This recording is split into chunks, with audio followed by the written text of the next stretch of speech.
Let us strive for the day that we as individuals who want to use gold and silver won't have our gold and silver coins robbed from us and threatened with prison because we want to follow the Constitution.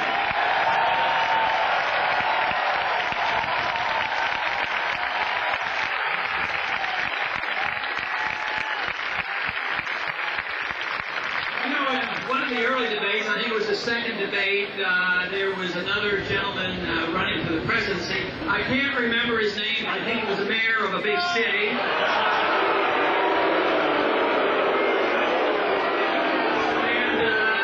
And when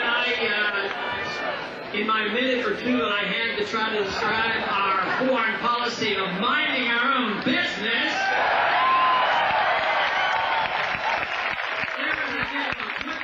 of course, the audience applauded, and a week or so later, somebody came up in the meeting and they said, well, are you going to drop out after all this problem that you had about the foreign policy? And I said, drop out? I said, I've had the best week of my political life, the best week of my 30 years.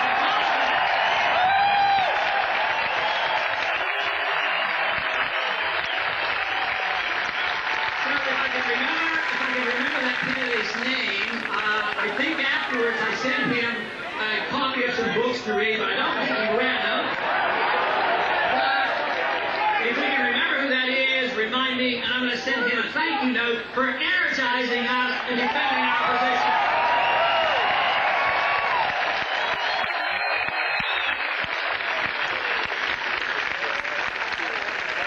You know, I said I was very proud of the fact that we had so many military people support our campaign. That to me is very, very important.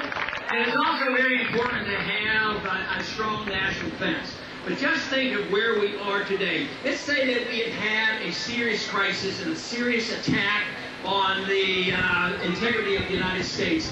At the time this incident was occurring, that quite frankly, I think we helped to provoke, if not entirely provoke, in Georgia and Russia.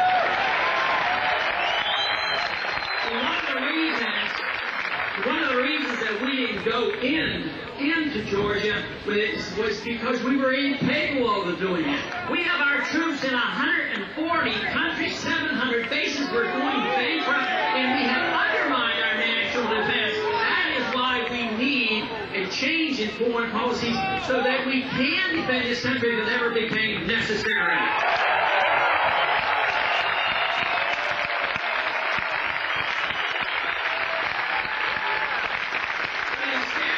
Instead of planning for that time to have a defense from a real adversary, what do? All we hear about are the war drums beating, that we have to go to war against another country, that we have to invade Iran, which we should not have to do.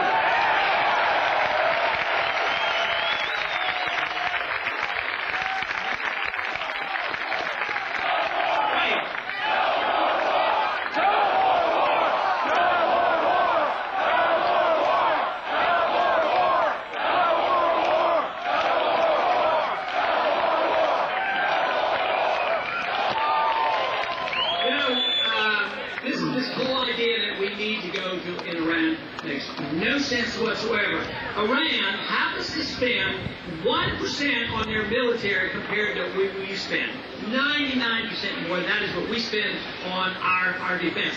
And what do? We try to intimidate and build fear in the people that they have nuclear weapons and they're about to unleash these on Europe and the United States, and that we have to do something. At the same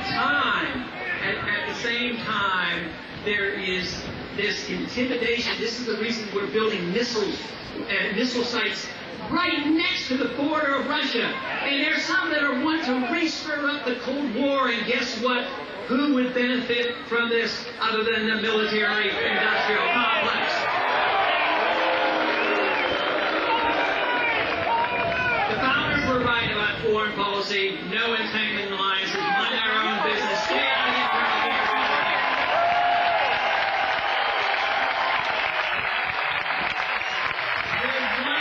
That we ought to leave to rest completely and totally. It was been taught in our public schools for too long that war is healthy for the economy. It absolutely is never healthy for the economy.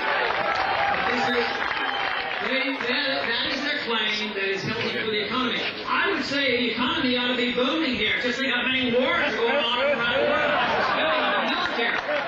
So all that money we spend overseas, just think about the money we take and we buy bombers and we buy bombs and we go over and bomb bridges and then the bridges are blown up. Then we have to tax the people again to go over and rebuild the bridges to be good Americans.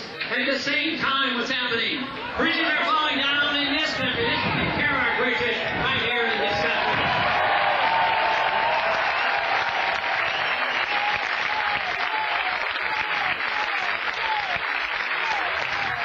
What can we say that has developed over the last several years has been the development of a unitary president. It is endorsed by just essentially everybody on both sides of the aisle in Washington. So it is this group here, our campaign, the cause of liberty, the Constitution that emphasizes that there is limitation of powers. The Constitution should limit the power of the presidency, not give it unlimited powers to have a unitary president.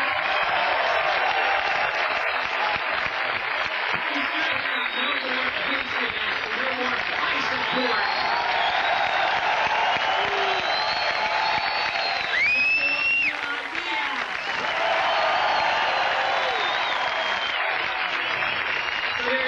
So much that we can do, and we're on the verge of breaking out. I believe that the campaign has ignited this spirit. It was smoldering there, but this spirit has been united, and it's breaking forth. I've been asked so many times in the last few weeks, what do you expect to do up in Minneapolis? Continue the momentum, build the momentum, keep this rally going.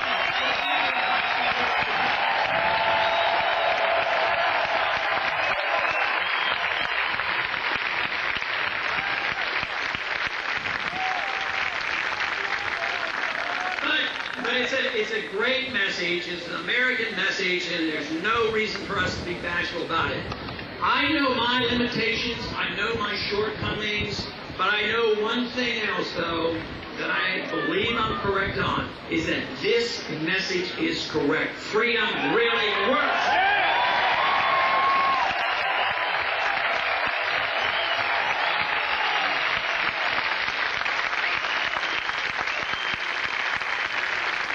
So in spite of our problems, we do have the energy, and we do have the excitement, and we do still have enough freedoms to do something about it. And this means that there is this urgency that we do it now. We don't have 10 or 20 years. This means that this momentum has to pick up. And it's not going to come by central planning by any politician, anybody. It has to come at the grassroots, just as the campaign was run, to do things spontaneously and keep this going.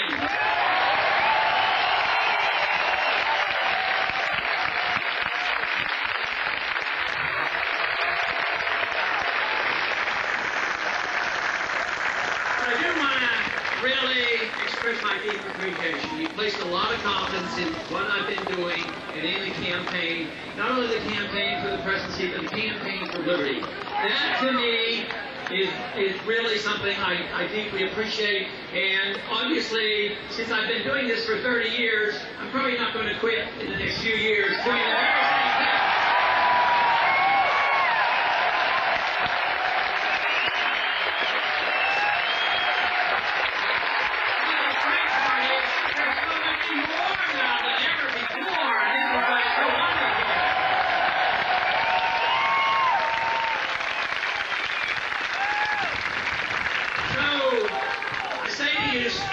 Stay energized. Defend liberty. Liberty is what releases creative energy. It's the creative energy of each and every one of us that creates the wealth and the ingenuity.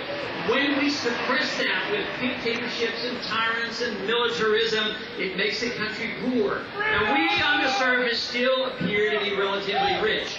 But the reason we should have more concern than what appears on the surface is that it's been all borrowed wealth and inflated wealth.